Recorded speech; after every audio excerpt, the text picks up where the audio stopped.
మాయాదర్పణం 10వ భాగం. జయసింహుడు నిర్భయంగా అప్సరసలతో, నా పేరు జయసింహుడు, నేను మయూరాక్షిని చూడాలని వచ్చాను. మీ ముందు నా మాయలు మంత్రాలు పనిచెయ్యవని తెలుసు. పుణ్యవనితలారా, నాపై దయతలచి నన్ను లోపలికి పోనివ్వండి, మీకు కృతజ్ఞతలు చెప్పుకుంటాను అన్నాడు. జయసింహుడి మాటలు విని వారంతా విరగబడి నవ్వసాగారు. వారు అలా ఎందుకు నవ్వుతున్నారో జయసింహుడికి అర్థం కాలేదు. ఓ దేవవనితలారా, నన్ను చూస్తే మీకు నవ్వు వస్తున్నదా అన్నాడు జయసింహుడు. లేదు, ఎగతాళి చేయాలనిపిస్తున్నది. నరమానవులు కాలు పెడితే బూడిద కుప్పగా మారిపోయే మయూరాక్షి ద్వీపంలో ఎలా ప్రవేశిస్తావు? ఆ పైన ఉగ్రభైరవుడి హుంకారం నుండి ఎలా బ్రతికి బట్టగడతావు నాయనా అన్నది ఒక అప్సరస. నాతో ఆడుకోవడం మీకు తగదు. తెల్లవారే లోపల నేను మయూరాక్షిని చూసి తీరాలి, ఇది గురువాజ్ఞ అన్నాడు జయసింహుడు. అలాగా, మంచిది, మా పరీక్షలకు నిలబడు, లోపలికి వదులుతాం అన్నది అప్సరసల నాయకురాలు. సరే తల్లుల్లారా, అదేదో త్వరగా అడగండి అన్నాడు జయసింహుడు. మేమంత మరీ ముసలమ్మల్లాగా కనబడుతున్నామా అంది మరొక అప్సరస. తల్లి అనటం ఇష్టం లేకపోతే చెల్లి అంటాను, అది నచ్చకపోతే చెలి అంటాను. అడిగే ప్రశ్నలు ఏవో అడగండి అన్నాడు జయసింహుడు. ఈ సొగసరితో గడసరితో అనవసరపు మాటలేమిటే? అడగవలసింది అడిగి అటో ఇటో తేల్చండి అన్నది అప్సరసల నాయకురాలు. ధన్యవాదాలు సుందరీమణి అన్నాడు జయసింహుడు. ఓయి జయసింహ, ఇదిగో ఈ అప్సరసను ఏడిపించాలి, అదిగో ఆమెను నవ్వించాలి. ఈ రెండింటిలో నీవు గెలిస్తే నేను అడిగే ప్రశ్నలకు జవాబు చెప్పాలి. నేను అవునంటే నీవు కాదనాలి, నేను కాదంటే నీవు అవుననాలి. ఇందులో నెగ్గితే నీకు శుభం కలుగుతుంది, లేకుంటే అటుచూడు అన్నది అప్సరసల నాయకురాలు. జయసింహుడు అటువైపుకు తిరిగి చూశాడు. అక్కడ ఎత్తైన గుట్ట ఉన్నది. అది సముద్రపు ఉప్పుతో నిండిన కొండ కాదు, మానవుల ఎముకల కుప్ప. అది చూసేసరికి జయసింహుడికి భయానికి బదులు జాలి కలిగింది. ఇందరు మానవులను పొట్టనబెట్టుకున్న ఈ ఉగ్రభైరవుడి అంతు తప్పకుండా తేల్చుకోవలసిందేనని అనుకున్నాడు. మంచిది, ఇక పరీక్ష మొదలుపెట్టండి అన్నాడు జయసింహుడు. వెంటనే ఏడ్చే వనిత ఒక ఆమె జయసింహుడి ముందుకొచ్చి కూర్చుని, నవ్వించరా వీరుడా, నన్ను నవ్వించు అంటూనే ఏడుస్తూ ఉంది. జయసింహుడు ఆలోచించాడు. ఈమెది వట్టి ఏడుపు మొహం. ఎన్ని చమత్కార వాక్యాలు పలికినా, హాస్యాలు చిలకరించినా ఆమె నవ్వదని జయసింహుడికి ముందే తెలిసిపోయింది. అందుకని సంభాషణతో తన సమయం వ్యర్థం చేసుకోదలుచుకోలేదు జయసింహుడు. ఆమె చుట్టూ ఏదో ఆలోచిస్తున్నట్లు నటిస్తూ గుండ్రంగా తిరుగుతున్నాడు. వీడు ఏం చేస్తాడా అని ఆమె కూడా ఆశ్చర్యపోతూ ఏడుస్తూ ఉంది. ఓ దివ్యవనిత, నేను మంచి మంచి హాస్య కథలు చెబుతాను, నవ్వుతావా అన్నాడు జయసింహుడు. నవ్వనురా నవ్వను అంది ఆమె. పోనీ నేను పిల్లి మొగ్గలు వేసి వెకిలి చేష్టలతో హాస్యం సృష్టిస్తాను, నవ్వుతావా అని అడిగాడు జయసింహుడు. నవ్వనురా నవ్వను అంది మళ్ళీ ఆమె. మరి ఏం చేస్తే నవ్వుతావు తల్లి అని అడిగాడు జయసింహుడు. ఏం చేసినా నవ్వను, కొంచెం సేపట్లో నిన్ను చప్పరించి తిని ఏడుస్తూ పోతాను అంది ఆమె. జయసింహుడు భయపడిపోతున్నాడని అప్సరసల నాయకురాలు గ్రహించింది. నిజమే, ఆమె అనుకున్నంతా అయ్యింది. జయసింహుడు తటాలున అప్సరస కాళ్లమీద పడ్డాడు. నన్ను రక్షించు తల్లి, రక్షించు, భక్షించకు తల్లి, భక్షించకు అంటూ ఆమె కాళ్ళు గట్టిగా పట్టుకుని వదిలిపెట్టలేదు జయసింహుడు. అప్సరసల నాయకురాలు జయసింహుడి పని అయిపోయిందని అనుకున్నది. పాపం జయసింహుడు 6 ద్వారాలు దాటి అతి సాహసంతో వచ్చాడు. అయినా ఏం లాభం, నా చేతిలో చిత్తు అయినాడు అని అనుకోసాగింది ఏడ్చే అప్సరస. అలా అనుకునేంతలో జయసింహుడు గభాలున ఆ అప్సరస అరికాళ్లల్లో చెక్కిలిగిలి పెట్టసాగాడు. గిలిగిలి చెక్కిలిగిలి అని అరిచాడు జయసింహుడు. దానితో ఏడ్చే అప్సరస ఒక్కసారి ఫక్కున నవ్వింది. ఒరేయ్, వదిలిపెట్టరా, నా కాళ్ళు వదిలిపెట్టు అంటూ విరగబడి నవ్వుతున్నది అప్సరస. శభాష్ నాయకుడా, జయించావురా అన్నది అప్సరసల నాయకురాలు. ఓ దివ్యవనితలారా, నేను గురుచరణ మహర్షి శిష్యుణ్ణి. ఆయన ఆశీర్వాదం ఉంటే కష్టాలు నాకొక లెక్కలోనివి కావు అని జయసింహుడు అంటూ ఉండగా అతడి మనస్సులో విష్ణుకూబరుడు చనిపోయాడనే సంకేతం అందింది. ఈ మాటలు తనకు ఎలా స్ఫురించాయో అతడికి అర్థం కాలేదు. బహుశా గురుచరణుడు తనకేదో సంకేతం పంపినట్లున్నాడని సరిపెట్టుకున్నాడు జయసింహుడు. అమలారా, నేను వచ్చింది కేవలం స్వకార్యం కోసం మాత్రమే కాదు, స్వామి కార్యం కోసం కూడా. ఈ ఉగ్రభైరవుడు ఎందరినో చంపాడు. అతడి చేత చంపబడిన వారిలో విష్ణుకూబరుడు కూడా ఉన్నాడు. అతడు చేసిన తప్పు ఏమీ లేదు. ఎవరో అప్సరసను ప్రేమించాడట. అందుకని పగబట్టి నెమిలి రూపంలో వెళ్ళి చంపివచ్చాడు. అప్సరసలారా, ఇట్లాంటి రాక్షసుడిపై మీరు ఎందుకు కరుణ చూపిస్తారు అన్నాడు జయసింహుడు. ఈ మాట వినగానే అప్పటిదాకా నవ్వుతున్న రెండవ అప్సరస కన్నుల వెంట నీళ్లు తిరిగాయి. నా ప్రియుణ్ణి ఈ రాక్షసుడు చంపాడా అంటూ ఏడ్చింది ఆమె. జయసింహుడి ముఖం వికసించింది. అనుకోకుండా అతడు మరోటి సాధించాడు. అదే నవ్వే అప్సరసను ఏడ్పించడం. అప్సరసలకు నాయకురాలా, ఏడ్చే ఆమెను నవ్వించాను, నవ్వే స్త్రీని ఏడిపించాను. ఈ విష్ణుకూబరుడు ఎవడో నాకు తెలియదు. ఏదో ఊరికే అట్లా అన్నాను. ఇక మీ పరీక్ష ప్రారంభించండి అన్నాడు జయసింహుడు. అప్సరసల నాయకురాలు జయసింహుడి మేధాశక్తికి ఆశ్చర్యపోతూ, ఓయి జయసింహ, నీవేదైనా ఒక వాక్యం చెప్పు, నేను ఖండిస్తాను అన్నది. చిత్తం, సరే, నీ తల్లి పతివ్రత అన్నాడు జయసింహుడు. అప్సర నాయకురాలు గుడ్లు మిటకరించుకుని చూస్తూ ఉండిపోయి కొంతసేపటికి తేరుకుని మరొక వాక్యం చెప్పు అన్నది. దివ్యసుందరి, నిన్ను కన్న నీ తల్లి గొడ్రాలు కాదు అన్నాడు జయసింహుడు. శభాష్ వీరుడా, నీవు సాహసవంతుడవే కాదు, మేధావంతుడవు కూడా అంది ఆమె. అయితే నన్ను మయూరాక్షి దగ్గరకు పోనీయండి అన్నాడు జయసింహుడు. ఓయీ పిచ్చివాడా, అంత తేలిగ్గా నిన్ను పోనిస్తే మా కట్టడి ఏం కావాలి? నీవు ఒక ప్రమాణం చేస్తే వదులుతాం అన్నది ఆమె. విషయం ఏమిటో చెప్పండి, తప్పకుండా ప్రమాణం చేస్తాను అన్నాడు జయసింహుడు. అప్సరసల నాయకురాలు నవ్వి, వరమాల వేసి నిన్ను పెళ్లి చేసుకోమని అడగము, మమ్మల్ని ఆదుకుంటానని మాట ఇవ్వు చాలు అంది. ఓ అప్సరస, నేను జన్మతః క్షత్రియుణ్ణి. అభయం ఇవ్వడం, ఆదుకోవడం మా జీవలక్షణాలు. నా ప్రాణం ఇచ్చి అయినా సరే రక్షిస్తాను అన్నాడు జయసింహుడు. ఆ మాట విని దివ్యసుందరి ఇలా అన్నది. జయసింహ, నిన్ను మయూరద్వీపంలోనికి వదిలిపెట్టడానికి నాకు ఎట్టి అభ్యంతరమూ లేదు. అయినా సాహసివి కాబట్టి చెబుతున్నాను విను. మేమంతా గంధర్వ రాజపుత్రికలం. ఈ ఉగ్రభైరవుడు మమ్మల్ని తీసుకొచ్చి తన మంత్రశక్తితో రాళ్లుగా మార్చాడు. అతడి శత్రువులు ఎవరైనా ఈ సప్తమ ప్రాకారంలోనికి ప్రవేశించినప్పుడు మాకు మా స్వరూపం లభిస్తుంది. అయినా ఈ ద్వీపపు పొలిమేరలు దాటి బయటికి పోలేము. మా చేత ఓడిపోయిన శత్రువు నశిస్తాడు. అందుకు భిన్నంగా మేము చేస్తే మా ప్రాణాల్నే తీస్తాడు ఈ ఉగ్రభైరవుడు. ఇంకొక విశేషమేమంటే, ఈ 7వ ప్రాకారం దగ్గర జరుగుతున్నదంతా ఉగ్రభైరవుడికి కనిపిస్తూ ఉంటుంది. అందువల్ల అతడిని ఏమార్చడం సాధ్యం కాదు. అయితే ఈ రాత్రి అతడు అవంతి సుందరి అనే రాజకుమార్తెను వశం చేసుకునే యోచనలో ఉండి మయూరాక్షి వైపు చూడలేదు. కాకుంటే ఈ పాటికి నీవు నేను నశించిపోయి ఉండేవారమే. మయూరాక్షి ఏమిటి అని అడిగాడు జయసింహుడు.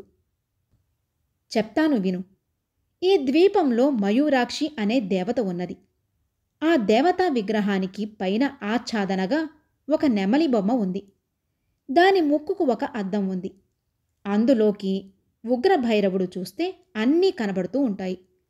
తనకు ఇష్టం కాని వారిని బలవంతంగా మయూరాక్షి ఎదుటికి తెచ్చి బలి ఇస్తాడు. అంతేకాదు, ఉగ్రభైరవుణ్ణి చంపాలనుకుని అతడి ముఖం వైపు చూస్తే చాలు, మనిషి రాయిగా మారిపోతాడు.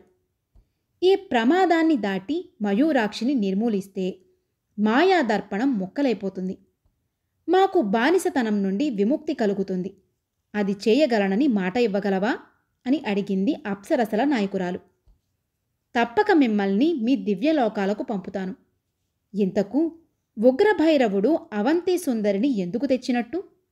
తెచ్చి చంపకుండా ఎందుకు వదిలినట్టు అని అడిగాడు జయసింహుడు.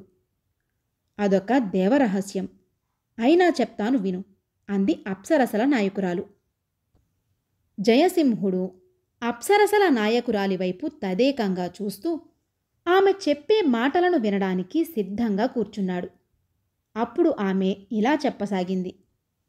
ఉగ్రభైరవుడికి ఎన్నో దివ్యశక్తులు ఉన్నాయి. అతడి ప్రాణం వేరే చోట ఉంది. అతడికి ఒక రాజకుమార్తె వల్ల మృత్యువు రావచ్చునన్న శాపం ఉంది. అందుకని దొరికిన రాజకుమార్తెనల్లా తెచ్చి రాళ్లుగా రప్పలుగా మార్చివేస్తూ ఉంటాడు. అప్సరసలు దొరికితే చాలు తీసుకువచ్చి బానిసలుగా మార్చుకుంటూ ఉంటాడు. అతడి దుర్మార్గానికి ఇప్పటిదాకా హతమైన వారెందరో లెక్కలేదు. ఇటీవల ఉన్నట్టుండి ఒకసారి మయూరాక్షి బిగ్గరగా అరిచిందట. కారణం తెలియని ఉగ్రభైరవుడు దేవిని ఉపాసించి మాయాదర్పణాన్ని పలుకవలసిందిగా కోరాడు. అందులో అతడికి దేవి సందేశం లభించిందట. ఉగ్రభైరవుడి మృత్యువుకి కారణభూతురాలైన రాజకుమార్తె మరెవరో కారు, అవంతి సుందరియే అని తెలిసిందట. అందుకే అతడు నెమలి వేషాలలో ఉన్న తన మయూర సైన్యాన్ని పంపి ఆమెను అపహరించి తెప్పించాడు. అంతేకాదు, ఆమెను అన్వేషిస్తూ ఎవరైనా బయలుదేరితే వారిని హతమార్చడానికి 1000 కళ్లతో కాచుకుని కూర్చున్నాడు. ఇది వింటూనే జయసింహుడికి ఏదో సందేహం కలిగి, ఓ దివ్యవనిత, అవంతి సుందరి రాగానే ఎందుకు చంపలేదు అని అడిగాడు. ఆమె ఒక్క క్షణం మౌనంగా ఉండిపోయింది. ఆ పైన చిరునవ్వు నవ్వింది. అవంతి సుందరిని చూడగానే అతడికి వ్యామోహం కలిగి ఉండవచ్చు. అందుచేత ఆమెను వెంటనే చంపకుండా రోజులో సగం సేపు రాయిగా మార్చిపడేస్తున్నాడు. ఆమెను రక్షించడం నీకు అంత తేలిక కాకపోవచ్చు. ఎందుకంటే నీవు ఈ సప్తమ ప్రాకారాన్ని దాటి ఆ ద్వీపంలోకి అడుగుపెట్టగానే నశించిపోతావు. అక్కడ నీ మాయలు కామరూప విద్యలు ఏమీ పనిచెయ్యవు. పక్షిగా మారి ఆకాశంలోనూ ఎగురలేవు అంది అప్సరసల నాయకురాలు. జయసింహుడు నవ్వి, కాలు పెడితే మాడిపోతాను, గాలిలోకి ఎగిరితే రాలిపడిపోతాను, కానీ రెంటికీ మధ్యలో ఉంటే ఏమవుతుంది అన్నాడు. భూమిపై నడవకుండా ఆకాశంలో ఎగరకుండా త్రిశంకు స్వర్గంలో ఎట్లా వేలాడగలవు అంది అప్సరసల నాయకురాలు. ఇట్లా వేలాడగలను అంటూ జయసింహుడు ఒక్క గెంతు గెంతి ఎగిరి ఆమె మెడ మీద ఎక్కి కూర్చున్నాడు. ఇదేమిటి, దిగు దిగు అంది అప్సరసల నాయకురాలు ఆశ్చర్యంగా. ఓ దివ్య అప్సరస, నీకు అర్థమవుతుందో లేదోనని ప్రత్యక్ష పురాణం చెబుతున్నాను. కాలు నేల మీద పెట్టకుండా ఆకాశంలో ఎగరకుండా ఇలా ప్రయాణం చేయవచ్చు కదా. నీ సమాధానం సూటిగా చెప్పు అన్నాడు జయసింహుడు. జయసింహుడి తెలివికి అప్సరసల నాయకురాలు లోపల ఎంతో సంతోషిస్తూనే ఇలా అన్నది. చేయవచ్చు, కానీ ఒక్కటే అభ్యంతరం. నీవు మారువేషంలో ఉండలేవు. ఏ రూపంలో ఎక్కడ ఉన్నా ఉగ్రభైరవుడు చూస్తూనే ఉంటాడు. అప్పుడు ఏం చేయగలవు అంది ఆమె. మారువేషం ఎందుకు? అసలు వేషంలోనే లోపలికి పోదాం అన్నాడు జయసింహుడు. ఎలా? ఏమిటో నువ్వు అనేది ఏమీ అర్థం కావడం లేదు అంది ఆమె. అప్పుడు జయసింహుడు నవ్వి ఆమెతో ఇలా చెప్పాడు. వివరంగా చెప్తాను విను. నీవు నాకు ఇప్పుడు ఒక సహాయం చెయ్యాలి. నేను నీ మీద ఇలాగే సొమ్మసిల్లి పడిపోయి ఉంటాను. నీవు నన్ను లోపలికి తీసుకుని పో. ఉగ్రభైరవుడి ఎదుటే నిలబెట్టి ఇలా చెప్పు. ఓ స్వామి, ఇతణ్ణి అవంతి సుందరి ప్రేమించింది. ఆ విషయం గ్రహించి మేము ఇతణ్ణి పట్టుకున్నాం. అప్పుడు నేను ఉగ్రభైరవుడితో అవంతి సుందరి మనసు మారుస్తానని చెప్తాను. ఇలా నమ్మించి ఏదో ఒక ఉపాయంతో అతన్ని చంపవచ్చు. ఎలా ఉంది నా పథకం? అప్సరసల నాయకురాలు ముఖం చిట్లించి, నీ ముఖంలాగా ఉంది. రాళ్లుగా మారిన మేము నిన్ను ఎలా పట్టుకున్నామని నమ్ముతాడు? 6 ప్రాకారాలు దాటి లోపలికి వచ్చిన అతిలోక సాహసుణ్ణి అంత తొందరగా నమ్మేటంత వెర్రిబాగులవాడు కాడు ఉగ్రభైరవుడు అంది.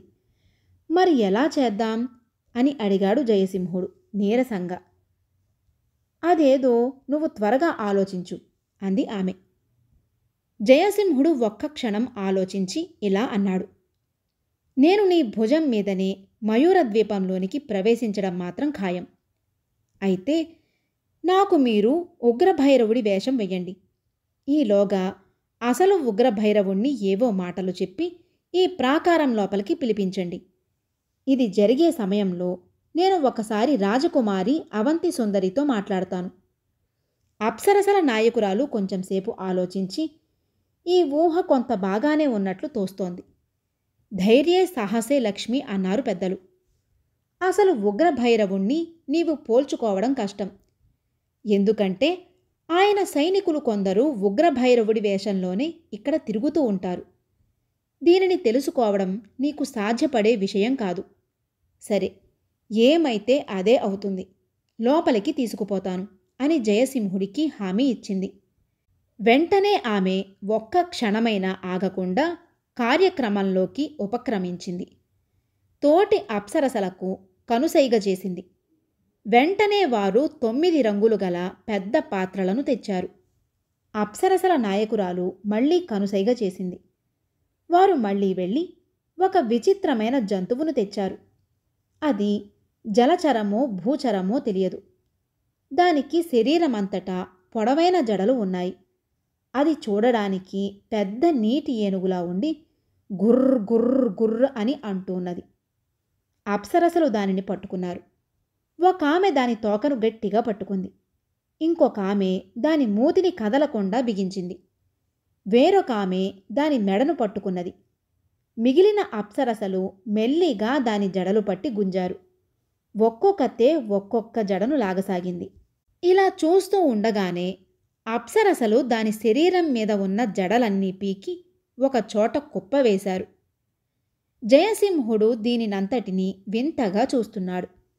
ఆ తరువాత నాయకురాలి అనుమతి తీసుకుని అప్సరసలు ఆ జంతువును సముద్రపు ఒడ్డుకు తీసుకువెళ్లారు. అటూ ఇటూ ఊపి ఒక్కసారి దానిని సముద్రంలోనికి ఎత్తిపడేశారు. వెంటనే అది బుళుక్కు బుళుక్కుమని శబ్దం చేస్తూ సముద్రంలోనికి ఈదుకుంటూ వెళ్ళిపోయింది. అప్సరసల నాయకురాలు ఆ జడలన్నింటినీ తెచ్చి జయసింహుణ్ణి అలంకరించసాగింది. జయసింహుడు వాటిని తాకి చూశాడు. అవి జడల్లాగా లేవు, పొడవైన పాముల్లాగా ఉన్నాయి. జయసింహుడు ఆశ్చర్యపడుతుండగా అప్సరసల నాయకురాలు అతడిని అలంకరిస్తూ ఇలా చెప్పింది. ఇప్పుడు మేము తెచ్చిన జంతువు పేరు జలభేతాళం. ఇది మయూరాక్షి ద్వీపానికి మొదటి మెట్టు. ఉగ్రభైరవులు కాకుండా మయూరద్వీపంలోనికి ఎవరు అడుగుపెట్టినా సరే వెంటనే పసిగట్టి తన జడలు ఆడిస్తుంది ఇది. దానితో సముద్రంలో కొన్ని కదలికలు ఏర్పడతాయి.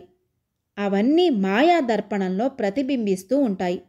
దానిని బట్టి ఇక్కడ ఏమి జరుగుతున్నదో, కొత్తవారెవరు వచ్చారో ఉగ్రభైరవుడు పోల్చుకోగలుగుతాడు. దీని జడలను పీకడం ద్వారా ఆ అవకాశం లేకుండా చేశాము. ఇకపోతే ఉగ్రభైరవుడి జడలు అచ్చంగా ఈ జలభేతాళపు జడల్లాగానే ఉంటాయి. నిజానికి జలభేతాళం జంతువు కాదు, జలచరము భూచరము కాదు. అవసరమైతే పక్షిలాగా కొంచెం ఎత్తులో ఎగరగలదు కూడా. దీని జడలు ఒక విధమైన పాములు. విచిత్రం ఏమంటే ఉగ్రభైరవుడి జడలు కూడా పాములే. ఇలా చెబుతూనే అప్సరసల నాయకురాలు జయసింహుణ్ణి ఆ జడలతో అలంకరించింది. తరువాత 9 రంగుల గిన్నెల నుండి కొన్ని రంగులు తీసి జయసింహుడికి పూసింది. జయసింహుడి చేతికి ఒక మంత్రదండం వంటి కర్రని ఇచ్చింది ఆమె. ఇప్పుడు జయసింహుడు అచ్చంగా ఉగ్రభైరవుడిలాగానే ఉన్నాడు. ఓ వీరుడా, ఇక మయూరాక్షి ద్వీపంలోనికి నీవు ప్రవేశిస్తున్నావు. అద్భుతాలలోకెల్లా పరమాద్భుతమైనదిది. ఉన్నది లేనట్లు, లేనిది ఉన్నట్లు కనబడే విచిత్ర గంధర్వ నగరం. వింతలోకెల్లా వింత. విచిత్రాలలోనికెల్లా విచిత్రం. అష్టసిద్ధులు నవనిధులు ప్రసాదించే అపూర్వ శక్తి మయూరాక్షికి నిలయం. ఓ సాహసవంతుడా, నీ ఇష్టదేవతని స్మరించుకుని ప్రయాణానికి సిద్ధంగా ఉండు అన్నది ఆమె. జయసింహుడు వెంటనే తన గురువైన గురుచరణ మహర్షిని స్మరించాడు. ఓ గురుదేవా, నీ ఆజ్ఞానుసారం నేను మయూరద్వీపంలోనికి ప్రవేశిస్తున్నాను. నన్ను రక్షించి కార్యసాఫల్యం చేసే బాధ్యత మీదే అని మనస్సులోనే అనుకున్నాడు జయసింహుడు. అప్సరసల నాయకురాలు ఉన్నట్టుండి ఒక్కసారి గాలిలోనికి ఎగిరింది. ఆమె సముద్రం మీదగా గాలిలో తేలుతూ ముందుకు పోయింది. కొంచెం దూరం పోయేసరికి భయంకరమైన అగ్నిచక్రాలు కనిపించాయి. నిజానికి అవి నిప్పులు కావు, అగ్ని కరవాలాలు. అవి గిర్రున తిరుగుతున్నాయి. అప్సరసల నాయకురాలు అలా వేగంగా కొంత దూరం ముందుకు పోయింది. ఒకచోట భయంకరులైన ఉగ్రభైరవులు కాపలా కాస్తూ నిలబడి ఉన్నారు. ఆమె భుజం మీది జయసింహుణ్ణి వారు చూశారు కూడా. జయసింహ, నీవు ఇప్పుడు కుక్కలాగా మొరగాలి అన్నది అప్సరసల నాయకురాలు రహస్యంగా. జయసింహుడు అచ్చంగా కుక్కలాగానే మొరిగాడు. దానితో కావలి ఉగ్రభైరవులు అందరూ ఈతడు మన నాయకుడైన నిజమైన ఉగ్రభైరవుడే అని అనుకున్నారు. వెంటనే వారు అందరూ కుక్కల్లాగానే భౌ భౌ భౌమని మొరుగుతూ దండాలు పెట్టారు. జయసింహుడు తన ముఖాన్ని అద్దంలో చూసుకోలేదు. కానీ అచ్చంగా కుక్కవలెనే ఆమె అతన్ని తయారు చేసింది. ఉగ్రభైరవుడు అంటే ఒక భయంకరుడైన కాలభైరవుడు. జయసింహుడు మయూరద్వీపంలోనికి ప్రవేశించేసరికి అతడి శరీరం గాలిలోనికి తేలిపోతున్నట్లు అనిపించింది. జయసింహుణ్ణి కొన్ని మందిరాలు దాటించి లోపలికి తీసుకుపోయింది అప్సరసల నాయకురాలు. అదో వచ్చేదే అవంతి సుందరిని ఉంచిన అంతఃపురం. ప్రస్తుతం ఆమె మానవ స్త్రీ రూపంలోనే ఉంది అని చెప్పింది అప్సరసల నాయకురాలు. జయసింహుణ్ణి తీసుకునిపోయి అవంతి సుందరి ముందు నిలబెట్టింది అప్సరసల నాయకురాలు. అవంతి సుందరి ఉగ్రభైరవుడి రూపంలో ఉన్న జయసింహుణ్ణి చూసి ఎంతో భయపడిపోయి, వీడు మళ్లీ దాపురించాడే అనుకున్నది. ఓ అవంతి సుందరి, నీవు అనుకున్నట్లు నేను ఉగ్రభైరవుణ్ణి కాను. నా పేరు జయసింహుడు. మీ గురువుల వారే నాకు గురువు. పూజ్యశ్రీ గురుచరణుల ఆదేశం మేరకు నేను భరద్వాజాశ్రమం నుండి వస్తున్నాను. ఈ రాత్రి ఎలాగైనా సరే ఉగ్రభైరవుణ్ణి చంపాలి. తెల్లవారితే అసంభవం అని అతడేదో చెప్పబోతుండగా అవంతి సుందరి నవ్వి, ఒరే ఉగ్రభైరవా, నీ మాయలు నాకు తెలియవా? మళ్ళీ ఇది ఒక నాటకమా అన్నది. అవంతి సుందరి, గురుచరణుల వారి పాదసాక్షిగా చెబుతున్నాను. నేను నీ రక్షణకై వచ్చిన ఒక రాజకుమారుణ్ణి. 6 ప్రాకారాలు అతి కష్టం మీద దాటాను. 7వ ప్రాకారంలో ఉండవలసిన మయూర సైన్యం ఎక్కడికో పోయింది. అందుకని ఈ అప్సరస సహాయంతో లోపలికి వచ్చాను. ఈ రాత్రి మనం ఉగ్రభైరవుణ్ణి చంపగలిగితే రేపే నీకు విముక్తి అన్నాడు జయసింహుడు. ఈ మాటల్ని నమ్మాలో నమ్మనక్కరలేదో తేల్చుకోలేకపోయింది అవంతి సుందరి. జయసింహుడు మళ్ళీ ఇలా చెప్పసాగాడు, జాగ్రత్తగా విను. మరికొద్ది ఘడియలలో ఉగ్రభైరవుడు అలంకరించుకుని నిన్ను మెప్పించడానికే వస్తాడు.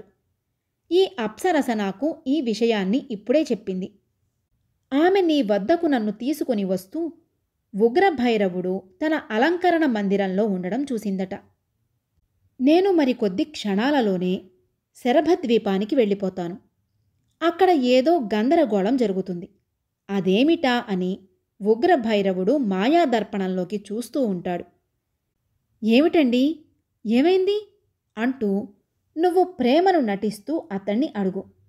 అప్పుడు ఉగ్రభైరవుడు ఎవరో జీవమణిని బ్రద్దలు చేస్తున్నారు అని భయంతో అరుస్తాడు. అదే నీకు సంకేతం. వెంటనే నువ్వు ఖడ్గంతో ఉగ్రభైరవుడి తల ఒక్క దెబ్బతో నరికే. అప్పుడు అప్సరసల నాయకురాలు అవంతి సుందరిని చూసి, ఓ అవంతి సుందరి, ఇది కూడా గుర్తు ఉంచుకో. ముసుగు తీస్తే ఉగ్రభైరవుడి ముఖం ఒక కపాలంగా ఉంటుంది. దానిని చూసిన వారు భస్మీపటలమైపోతారు. పైకి మాత్రం వాడు కుక్కమూతివాడిలాగా కనబడతాడు. మరీ ప్రాణాపాయం వస్తే వాడు ముసుగు విప్పి వికటాట్టహాసం చేస్తాడు. అంతే, ఎదుటివారు బూడిద కుప్పగా మారిపోతారు అన్నది. ఇంతలో బయట ఎవరో నడిచి వస్తున్న శబ్దమైంది. ఉగ్రభైరవుడు వస్తున్నాడు అంటూ భయంతో గడగడా వణికిపోసాగింది అప్సరసల నాయకురాలు. జయసింహుడు వెంటనే అవంతి సుందరి చెవిలో ఏదో రహస్యం చెప్పాడు. అవంతి సుందరి సరేనన్నట్లు తల ఊపింది. ఇక ఒక్క క్షణం కూడా ఆలస్యం చెయ్యకుండా అప్సరసల నాయకురాలు జయసింహుడితో సహా మయూరాక్షి వెనకకు వెళ్ళి ఆ విగ్రహానికి వెనుకవైపున ఉన్న పొడవైన నెమలి తోకచాటున దాక్కున్నది. అంతలో ఉగ్రభైరవుడు అక్కడికి వచ్చాడు. ముక్కుతో ఏదో గట్టిగా వాసన పట్టాడు. ఆ తరువాత కుక్కలా మొరిగాడు. నరవాసన, నరవాసన అన్నాడు ఉగ్రభైరవుడు. జయసింహుడు గదిలోకి వచ్చిన వాసనని ఈ కుక్క ముఖంగాడు పోల్చుకున్నాడన్నమాట అని అనుకుంటూ భయపడిపోయింది అవంతి సుందరి. అవంతి సుందరి లేని నవ్వును ముఖం మీదకి తెచ్చుకుని, నేను మానవ స్త్రీనే, నా వాసనే మీకు వస్తున్నది అన్నది. అప్పుడు ఉగ్రభైరవుడు నవ్వి, ఓ సుందరి, ఇంతకు నీవు నాకు లొంగినట్టా లేనట్టా అన్నాడు. ప్రభూ, నాకు మీ రూపం చూస్తే భయం వేస్తున్నది. మీరు ఎంత బాగా అలంకరించుకున్నా కుక్కమూతితోనే కనిపిస్తున్నారు. మీరు కూడా 25 ఏళ్ల రాజకుమారుడిలాగా మారితే నేను సంతోషంగా గాంధర్వ వివాహం చేసుకుంటాను అన్నది అవంతి సుందరి. ఓస్, అదంత పని. కానీ వెర్రిముఖమా, రాజకుమారులు అందరూ ముసలివాళ్ళు అయి దవడలు వ్రేలాడుతూ చచ్చిపోతారు. కానీ నేను మాత్రం ఇలాగే అందంగా శాశ్వతంగా ఉండిపోతాను. ఈ రూపాన్ని మోహించడం నేర్చుకో అంటూ పెద్దగా నవ్వాడు ఉగ్రభైరవుడు. ప్రయత్నిస్తాను స్వామి. అయితే నాకు ఎవరు మీరో ఎవరు కాపాలో ఉగ్రభైరవులో తెలియడం లేదు. ఈ ద్వీపంలో కాపున్న 12 మందిలో ఒకరిద్దరు అప్పుడప్పుడు వచ్చి తమని వివాహం చేసుకోవలసిందిగా అర్థిస్తున్నారు. నాకు ఈ బెడద లేకుండా ఇక ముందు చూడగోరతాను అన్నది అవంతి సుందరి. ఈ మాటలు వింటూనే ఉగ్రభైరవుడు అగ్గి మీద గుగ్గిలమైపోయాడు. భయంకరంగా మొరిగాడు. నా ఉప్పు తింటూ నాకే ద్రోహం తలబెడతారా? ఆ సంగతి ఏదో ఇప్పుడే తేలుస్తాను అంటూ మాయాదర్పణం ఉన్న మయూరాక్షి వద్దకు వెళ్ళసాగాడు ఉగ్రభైరవుడు. ఇంకేముంది, అంతా అయిపోయింది. మాయాదర్పణంలో చూస్తూ ఉగ్రభైరవుడు మయూరాక్షిని ప్రశ్నిస్తాడు. వెంటనే తోకచాటున జయసింహుడు కనబడతాడు అనుకున్నది అవంతి సుందరి. ఉగ్రభైరవుడు మాయాదర్పణం వైపు వెళ్లే లోపల అమ్మో అంటూ బిగ్గరగా కేకవేసి పెద్దగా చప్పుడు చేస్తూ ఉయ్యాలపై పడిపోయింది అవంతి సుందరి. ఏమైంది అని మొరుగుతూ అవంతి సుందరి వైపు వచ్చాడు ఉగ్రభైరవుడు. నన్ను బెదిరించిన కాపలా ఉగ్రభైరవులు గుర్తుకు వచ్చారు అన్నది అవంతి సుందరి భయంగా. అవును, వాళ్ల పని ఇప్పుడే పట్టిస్తాను అంటూ గబగబా ఆ మందిరంలో నుండి బయటకు నడిచాడు ఉగ్రభైరవుడు. అమ్మయ్యా అంటూ నిట్టూర్చింది అవంతి సుందరి. ఆ తరుణంలో ఒక్క క్షణం కూడా ఆలస్యం చెయ్యకుండా జయసింహుడు అప్సరసల నాయకురాలు గాలిలో తేలుతూ అవంతి సుందరి ఉయ్యాల దగ్గరకు వచ్చారు. అవంతి సుందరి, నేను శరభద్వీపానికి వెళ్ళిపోతున్నాను. నీవు ఉగ్రభైరవుణ్ణి ఎలా చంపాలో చెప్తాను విను అంటూ ఆమె చెవిలో ఒక రహస్యం చెప్పాడు జయసింహుడు. అలాగే అన్నది అవంతి సుందరి. మయూరాక్షి పాదాల వద్ద మాయాదర్పణానికి క్రింద ఉన్న ఒక కత్తిని డాలును చూపాడు జయసింహుడు. అవంతి సుందరి, నేను వచ్చిన పని అయిపోయింది. ఈ మహాకార్యాన్ని నీవే నెరవేర్చాలి అని చెప్పి ఆ పైన అప్సరసల నాయకురాలితో ఇక మనం బయటికి వెళ్లే మార్గం ఆలోచించు అన్నాడు జయసింహుడు. రాజకుమారా, నిన్ను ఎక్కడికి చేర్చమంటావు అంది ఆమె. నన్ను మయూరద్వీపానికి అవతల ఉన్న సముద్రం మీద వదిలిపెట్టు అన్నాడు జయసింహుడు. అలాగే అన్నది అప్సరసల నాయకురాలు వినయంగా. కాని జయసింహుడిని ఎలా బయటికి చేర్చాలా అని ఆలోచనలో పడింది ఆమె. ఈలోగా ఉగ్రభైరవుడు బయటకు వెళ్ళి కుక్కలాగా పెద్దగా మురిగాడు. భయంకరమైన అరుపులకు భయపడి కాపలా కాస్తున్న 12 మంది కాపలా ఉగ్రభైరవులు అతడి దగ్గరకు వచ్చి నమస్కరించారు. ఏమిరా, వ్యవస్థ ఏమైనట్లు? నా ద్వీపంలో ఉంటూ నాకే ద్రోహం తలపెట్టేవారిని ఏమనాలి? అన్నాడు ఉగ్రభైరవుడు. ఈ మాటలు ఎవరిని ఉద్దేశించి ఉగ్రభైరవుడు అన్నాడో ఆ 12 మంది కాపలా ఉగ్రభైరవులకు తెలియలేదు. వారు 12 మంది ఏకకంఠంతో, ప్రభూ, మీకు ద్రోహం తలపెట్టినది ఎవరో చెప్పండి, వాణ్ణి భస్మం చేసేస్తాం అన్నారు. అది తెలుసుకోవడానికే వచ్చాను. నేను ఇక్కడ లేని సమయంలో అవంతి సుందరి దగ్గరకు మీలో ఎవరెవరు వెళ్లారో చెప్పండి అన్నాడు కాలభైరవుడు కోపంగా. కాపలా ఉగ్రభైరవులు భయపడుతూ, మేమా? లోపలికి వెళ్ళటమా? అవంతి సుందరి వద్దకా? అయ్యో భగవంతుడా, ఇదెక్కడి అన్యాయం అన్నారు. దబాయించి లాభం లేదు. మీలో ఒకరో ఇద్దరూ నా అంతరంగిక మందిరానికి వచ్చినట్లు తెలిసింది. ఎవరో చెప్పండి, లేదా చెప్పే వరకు మిమ్మల్ని చిత్రహింస పాలు చేస్తూ ఉంటాను అన్నాడు ఉగ్రభైరవుడు. 12 మందికి బాధ భయములతో పాటు అసహ్యం కూడా కలిగింది. వారి ఆలోచనలు పరిపరి విధాలుగా పోయాయి. ఎన్నాళ్ళు మేము ప్రాణాలు కూడా లెక్క చేయకుండా ఈ ద్వీపాన్ని రేయింబవళ్ళు కాపలా కాస్తున్నందుకు ఇదా మాకు లభించిన ప్రతిఫలం? అంతేకాదు, రావణుడు లంకకు సీతను తీసుకుని వచ్చాడు. ఫలితం ఏమైంది? తానే కాదు, మొత్తం లంక అంతా నాశనం అయిపోయింది. అవంతి సుందరిని తీసుకురావడమే ఉగ్రభైరవుడు చేసిన తప్పు. తెచ్చాడు పో. చంపకుండా ఆమెను అంతరంగిక భవనంలో దాచిపెట్టడం, సరసాలు ఆడటం ఏ ప్రమాదానికి దారితీస్తుందో ఊహించుకోలేదు. ఇది ముప్పు, ఇది నిప్పు, ఇది తప్పు. ఈ పరిణామం యజమాని ఉగ్రభైరవుడు తప్పించుకోగలడా? ఈలోగా ఉగ్రభైరవుడు తన చేతిలోని మంత్రదండాన్ని ఆ 12 మంది వైపు సారించాడు. మంత్రదండం మహిమ వల్ల వారు తన గురించి ఏదో చెడుగా ఆలోచిస్తూ ఉన్నట్లు తెలిసిపోయింది అతడికి.